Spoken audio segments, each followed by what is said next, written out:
Welcome to Medical Cells U. I'm your host, Dave Starrett, and I just want to thank all of you for listening to our podcast. We started this back in April, and, I've had our first students sign up this summer with our program, Medical Cells U. And I just want to thank you for all the positive feedback. We have our students getting interviews this week with companies like Medtronic, Johnson & Johnson, some smaller companies as well who are doing some exciting things with innovation. And if that's you, if you're interested in advancing your career or even breaking in with no experience into medical cells, whether that's not just device, but also pharmaceutical. My full-time day job is in specialty pharmaceutical and cancer. There's a lot of innovation there. Reach out to us at Medical Cells U. We try to bring you guests who have expertise, who have skill sets that I don't have, who have stories that are different from mine. And our guest today is an expert in technology in the biotech space. There's a lot of data in this space and the complexities of it from not just the hospitals, but also device and the diagnostics with pathology. And, pharmaceutical companies, medical device companies are interested in this space. And so our guest is an expert in this area. So Kyle Dunn, thank you so much for joining the show. It's great to have you with us. Awesome, Dave. Thanks for having me on. Well, Kyle, tell us a little bit about your journey. What got you into this space? And maybe even before you go back to, the early days, tell us what you do right now as an entrepreneur. Yeah, sure. So I'm founder and CEO of a company called Morana Health, and we're a lead generation and sales intelligence platform specifically for the healthcare industry. So there's a lot of data that's out there, a lot of different proprietary data sets that companies generate. And what we've done is we use a lot of public data plus proprietary data to map out the U.S. healthcare system. So for companies that want to find hospitals or ambulatory surgery centers linked to the providers that are at those centers, linked to the claims data they submitted to Medicare, we have a really easy web app that helps salespeople do that super quick. So if someone's listening, they're the CEO of a smaller company, a couple hundred, employees, 50 employees, and they don't have all the backing as one of the huge pharmaceutical companies. Their sales reps, sometimes I remember first couple companies I was working with, and sometimes I felt like I was left on my own and I was just showing up, and I really did not have the data of understanding about the ordering patterns of these physicians and what type of patients they were actually treating and what type of therapies. Your company provides insights to that. Is that correct? That's exactly right. And the platform was really born out of when I started my consulting business about 18 months ago. I was working with small to mid-sized healthcare companies, and I was helping them with their go-to-market strategy. And a common theme across these companies were they don't have good list of target accounts or the providers that meet their ideal customer profile. So this is exactly who we try to serve. There's your big pharma companies, your big medical device companies that have probably 20 member plus commercial excellence teams. They've got tons of data. That's not really who we serve. We serve companies really from $1 million to $25 million in revenue that are selling to either hospitals, ambulatory surgery centers, or physician groups, and helping them find the physicians and the influencers and the decision makers in those accounts that can help them get their products in front of the patients that really need them. Kyle, one of the things that I encourage our listeners is there's a lot of people who are they're young, they want to change the world, they want to make a lot of money, they want to help people. Some of them want to be entrepreneurs. And I say before you do that, sometimes it's good to go help someone else's dream. So, and what happens when you work with another company, you learn a lot. You help them, you help their vision, you learn how to collaborate with others. You recently started this, but I want to go back early on because you were with Neogenomics for quite a while, correct? I was there for almost 14 years. Well, okay, so tell us a little bit about Neogenomics and what you were doing there while you were an employee with them. Yeah, incredible company, incredible place to work. I joined Neogenomics in the summer of 2009. I had just graduated college, And, around that time, the financial markets were still kind of recovering from '08. And I wasn't sure exactly what I wanted to do, but I was following Neogenomics, who was a publicly traded pink sheet stock at the time. And I was listening to their earnings calls. I kind of knew their business. And I decided I didn't want to go into the investment banking or kind of the retail finance world, and I wanted to get into healthcare. So I was really persistent. I actually ended up flying myself to a trade show that Neo was exhibiting at. I slept on a friend's couch, and I interviewed with the marketing manager that was there, and they didn't have a job for me, but we kept kind of collaborating back and forth on emails and figuring out where I could kind of, fit on the team, and end up getting the opportunity there. So I moved to Fort Myers, Florida from Orange County, California, and I was there for 3 years, and I was really doing marketing and CRM work. And then the CEO, Doug Van Oort, who is an incredible leader and really builder of that company, I asked him, should I go to grad school? Should I stay in marketing? Should I go into sales? And he says, you got to get into sales. And it was the best decision I ever made in my life, because as someone that had a marketing background and was working in marketing, I thought I knew our customers really well. Yeah, that changes when you get in the field and start having some real conversations and actually seeing what value propositions are resonating, what really are the pain points. So I was a field sales rep in Colorado for about 3 years. Then I got promoted to a larger territory in Los Angeles. So that brought us back to California. Had some specialty sales roles where I basically called on all the VA hospitals across the country as well. Built a small team doing that, and was always had my eye on data. I always, we were a big user of Salesforce.com.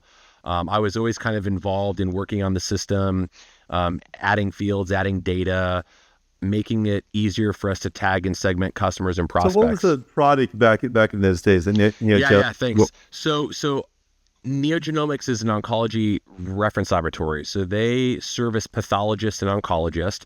So really, if you think about like a solid tumor cancer patient, right? Before they're diagnosed with cancer, that material is going to go to a pathologist who's going to review that underneath a microscope. And they'll look at that slide that they stain with hematoxylin and eosin. It's the staining that if you look at a glass slide, it makes it red and purple, so you can help to differentiate the types of cells that you see.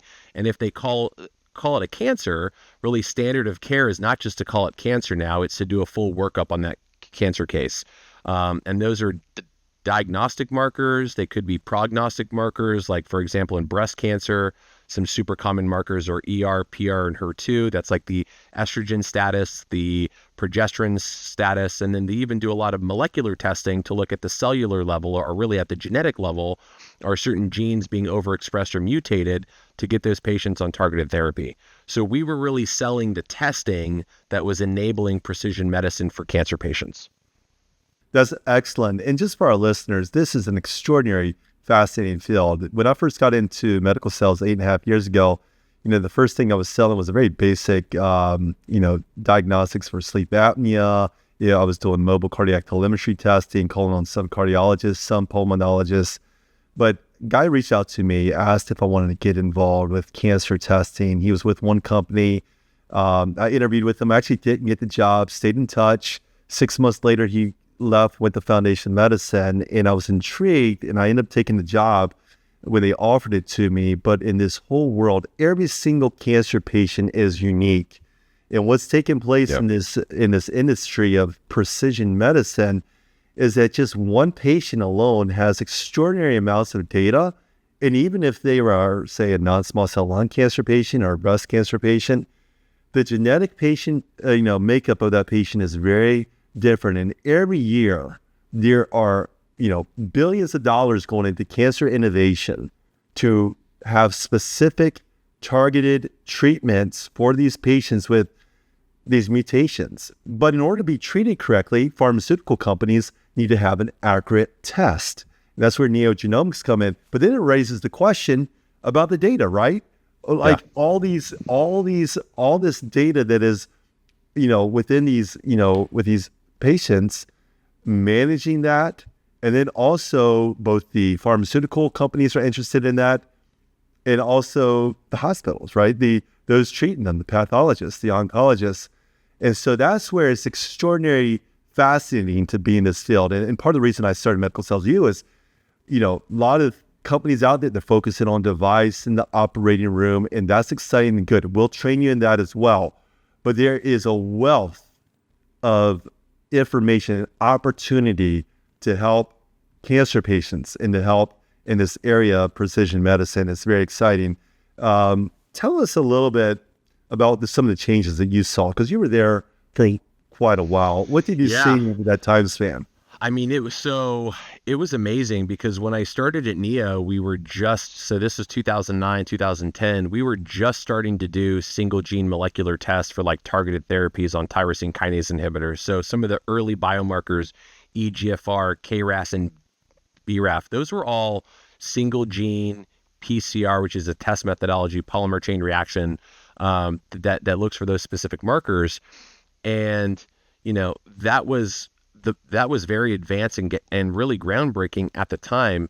And you mentioned Foundation Medicine before, a company that you worked at. They really changed the paradigm, I think, in the entire industry by like really advocating and pushing for what they were calling really was just the next generation sequencing, a core technology that really the market leader there is a company called Illumina. And Foundation did a tremendous job of trailblazing for the industry, reimbursement around what they were calling comprehensive genomic profiling, right? Not these small targeted panels, but these larger, broader panels to really help cancer patients get a clear picture. And now you look at where we're at today, right? And like companies like Tempest and Caris doing these not just whole exome, whole transcriptome panels to look at the, these larger than 500 gene panels. These are maybe, 5,000 gene panels, or it's actually whole exome, whole transcriptome. And not just generating the clinical reports. So we talk about the data, we talk about the insights that they're generating. Now they Yes. are mapping these alterations to targeted therapies the patients can go on. They're helping identify clinical trials that the patients could be eligible for. They're using AI to make predictions on how patients will respond to maybe chemo or different agents based on like the morphology of the cancer cell on the H&E. It's incredible. I mean, patients now have so many more targeted therapy options than they had when we started. And I think like part of actually what got me really interested in the industry in the beginning was my stepmom growing up. She actually passed away in high school. She had ovarian cancer. And I asked my dad when I started at Neo, can I see some of the pathology reports and stuff? I just want to learn about her case. And she got like 2 different diagnostic stains that were done that just said she had an aggressive ovarian cancer. Now, this was in 2000, right? So things have changed a lot in 20 years. But now patients, even though ovarian cancer is a very serious and very deadly cancer, there's tremendous options for patients to get tested so they can get a targeted therapy. Yes. Very exciting. And just hearing that story, I think that's what drives a lot of, people, they someone they love who get cancer, and they're driven to, to gain greater insights and make sure they have an appropriate, treatment. And Neogenomics, is still a leader in that. We've had guests on the air, Foundation Medicine, Karis Garden. You mentioned Tempest, the guy there, what was his name? Eric Levkowski, I think is his name. He is, he's the founder of Groupon. His wife got cancer, and he started looking at these reports. He was an AI guy in the early stages, and he's just like, there's not a consensus of all these reports. I'm going to use my mind and analytics and data and create this company. And what they're doing with AI is look, there are so many currently. There's always new FDA approved treatments. The NCCN guidelines is currently, always changing, but but there's also these clinical trials, and sometimes it's challenging to organize all that, even if you're at one of the top accounts. And so what they're doing at Tempest is to, use AI to leverage those predictions. It's fascinating to make sure those patients are matched with the appropriate treatment and therapy. And so that's fascinating. Now, how did you take us way back when? Yeah. Okay, college. Okay. What did you study in college, and did you know what way back then? I was a business major, and I took the really long route to get my bachelor's degree. I think my parents thought I was going to school to be a doctor, but I just got a bachelor's at the time I was there. But always was interested in healthcare and data. I mean, I basically got myself, a lot of my spending money and stuff in college was from building websites for people. And I was always kind of connected to data and technology. So it was really interesting too, just talking about schooling, right? So I was a business major, got my undergraduate degree in business, graduated, worked at Neo, and I started seeing that I was kind of hitting a ceiling in my technical knowledge, probably in like third or fourth year in sales.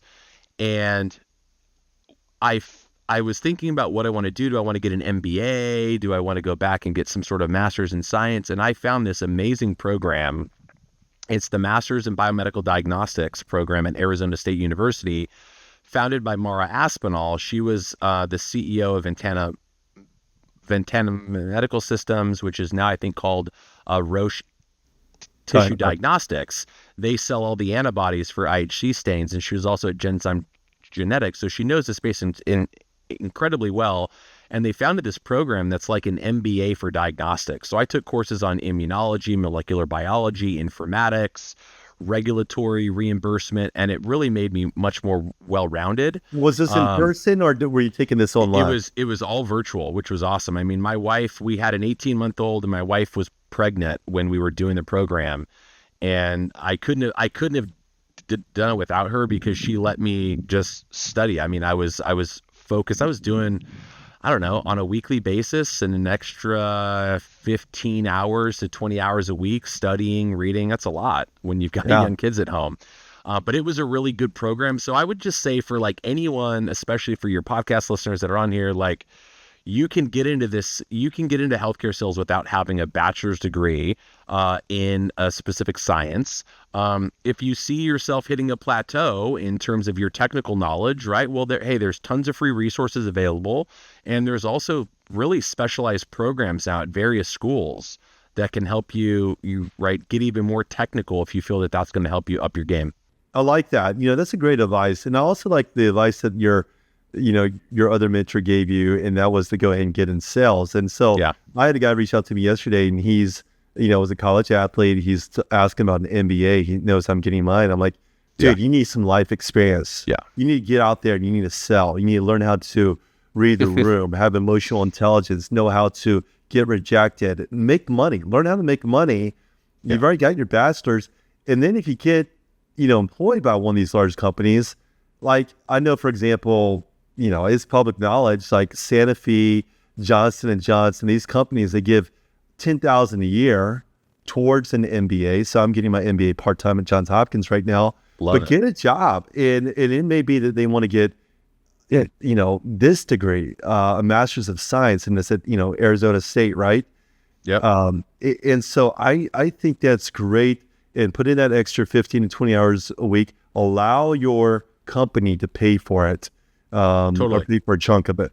And that was something that they offered at Neo, and the program that I was in was 18 months, and I, ended up paying maybe 10% of the total thing out of pocket because my company sponsored the rest, and it was amazing. And I think, any person that has a program like that at their company, you've got to take advantage of it. And it will make you, especially if you pick the right program, it'll help your company more. You're going to be so much better and more of a technical expert. I think for me, that's what helped me with my program specifically. I felt like I had a good sense on the business and the marketing and the finance stuff, but I couldn't hold my own in a room with other scientists and physicians. And I mean, I'm not saying I can do that now, but I understand the core concepts enough to ask really good questions and have a dialogue. So if I don't understand something, I can ask the question the right way to where they can help me understand, which is really helpful when you're doing strategic planning, account planning for different accounts, team selling, all that. Yeah, that's good. Okay, now tell us the jump from working for Neo to being an entrepreneur. That's because we have listeners too Yeah. who've been in the industry. They've been working for their large company for 15, 20 years. Some think they can make the jump and they just can't. They haven't counted the costs. They don't know how Yeah. hard it is. How did you do it, and what advice would you give for those considering it? Yeah. It was a forced function. I was the chief revenue officer at another company. I was there much shorter than I thought I was going to be. And the company decided to really go a totally different direction. Um, and I found myself, okay, like, what do I want to do? I was just at Neo for almost 14 years. I was at this company under a year. I don't want to jump right back into something. So I just started consulting. So, building your network, I think, is super important throughout your whole career. And I had a really good network and a good reputation in the space. So I was able to call some people and say, hey guys, here's my skill set. Here's the things I can help you with. And it really turned into a great opportunity of really helping companies in the precision oncology space, in the data space, in the biobanking, really in like the biomedical diagnostics, helping them with their go-to-market work. And that go-to-market work with my consulting business is really what then turned into Morana, of saying, let's stop trying to recreate the wheel every time with these different clients. Let's give them tools to help them more accurately find their total addressable market, use a validated data set to help them with account planning, size of market. And it's been great. I mean, we started Morana about 5 months ago. We've got 160 users on the platform, and it's been like an early access kind of a thing as we kind of tightened up some different things on the product. But we're going to start opening app access up again, and the feedback from the community has been amazing. So I'd say in terms of like starting, like figuring out if you're ready to take the leap, it does help to be financially settled. And I'm a big believer in Dave Ramsey. My next door neighbor was a big influence on my life in terms of like following those playbooks. So like not having a lot of debt, you can spend stuff on credit cards, The baby but don't steps live your life. millionaire. Do your baby steps, man. Do the baby steps, because Yeah. then when you can do that, you can take more calculated risks, and that financial stress is not a huge burden on you. So once you get that in order, I think it becomes easier to become an entrepreneur. It's still challenging though, like all this stuff. I mean, I have a lot of contractors on my team, but you got to do all the stuff. You're doing your bookkeeping, your sales, your service, you're executing projects, you're managing relationships. So I'd say it's certainly not for the faint of heart. I think it's totally worth it. I'm really enjoying it. And I think that the best thing, what I'm enjoying the most right now, is building this product that people are using, and it's helping them in healthcare, and it's helping them get their products and services to more people. So it's been really valuable, and it's been cool to give back a little bit and see this product that people love and just keep making it improved every week. I love it. That's so good. And so I just encourage it, especially those who are leaders. Maybe you're on part of that executive team and you are part of a company and you want a plan to help, a tool for your company, for your sales reps to gain those clear insights and organizational strategies to not just be blind in their cold calling, but to really have insights and knowing who they're talking to, the prescribing habits of these physicians, so they go in with confidence and knowledge, and for them to reach out to you, Kyle. Tell us Thanks. tell us a little bit, for our listener who is younger, they don't have sales experience. Yeah. Maybe they've been out of college 2 years. Yeah. And because we have some, and we also have some who are maybe teachers or nurses who are now in their 30s and are occupational therapists, physical therapists, people who don't have the sales experience. Yeah. How does someone become good at sales? What advice do you? This is such a good question. And it kind of gets into the story about my sales experience. So when I was at Neo, I was in marketing, right? I thought I was still early in my career. I thought I knew everything though, right? And I was in marketing. I get in the field. I'm going to crush it. And I knew about our products, but I didn't know how to like have a sales or commercial conversation with somebody. And, I was in that role for maybe 6 months, and I got put on a performance improvement plan. And I had this great regional sales training manager. She's now a chief operating officer at a really fast growing healthcare technology company. And she says, Kyle, this is great. You actually just got an opportunity from the company. You can do whatever you want for 2 months and they're going to let you go, or you can prove them wrong. And I said, I'm going to prove them wrong. And I called my father-in-law, who's a serial entrepreneur. And I'm like, Carl, I need some help. And so this is 2010, 2011. He sends me CDs because we didn't really we had iPhones, but most people weren't, there wasn't a huge iTunes library of all that stuff yet, right? Yeah, so he sent me Mr. Inside Sales by Mike Brooks and Professional Sales by Brian Tracy. And I had a big territory, Colorado, Wyoming, Idaho. I had a lot of drive time. I listened to those things all the time. It was like osmosis. I was trying to get it from my ears to like sink into my brain. And that is what helped me a lot. So your question, I think if I remember correctly, is like, what can people be doing? It's learning, it's reading. I love audiobooks. It's a very passive way of learning. Some of my favorite sales books are, first with personal development books, is just How to Win Friends and Influence People by Dale Carnegie. I try to read the book every year. It's a fabulous book. Great. The next one from a sales perspective, I would say, is I like Neil Rackman's Spin Selling. It's a really good book on like a sales framework. If you haven't had like actual formal sales training yet.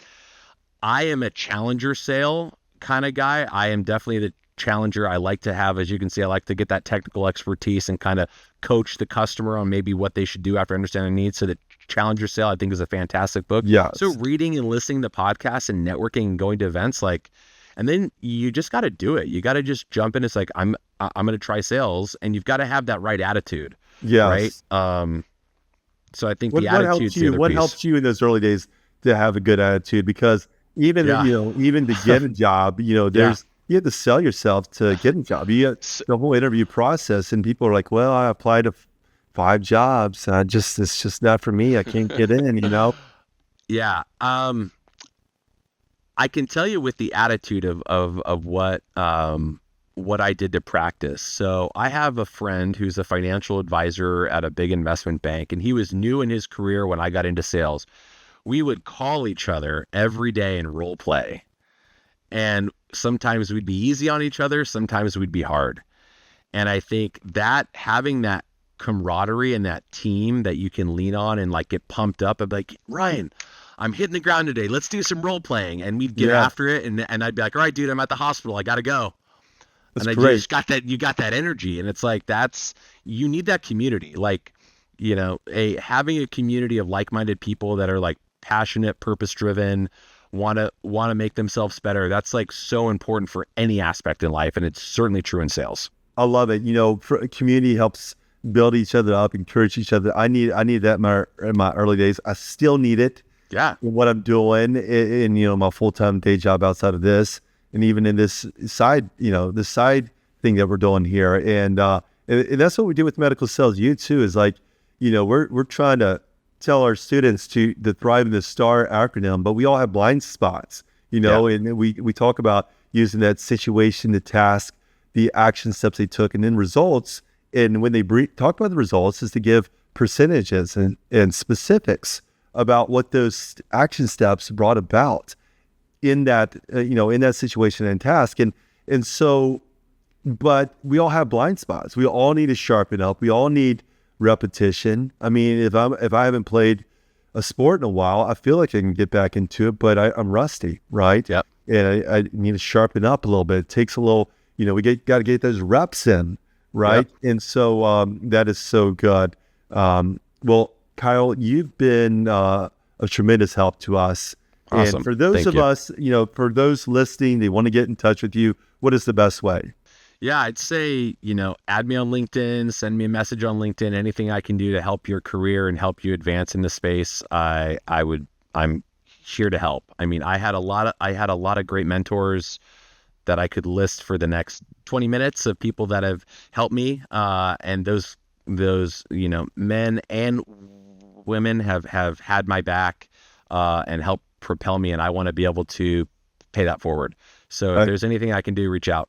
And what about for those small business owners who have a startup, 100 employees, and they're just starting? I was with my second company, and I was their first rep in Texas. And Yeah.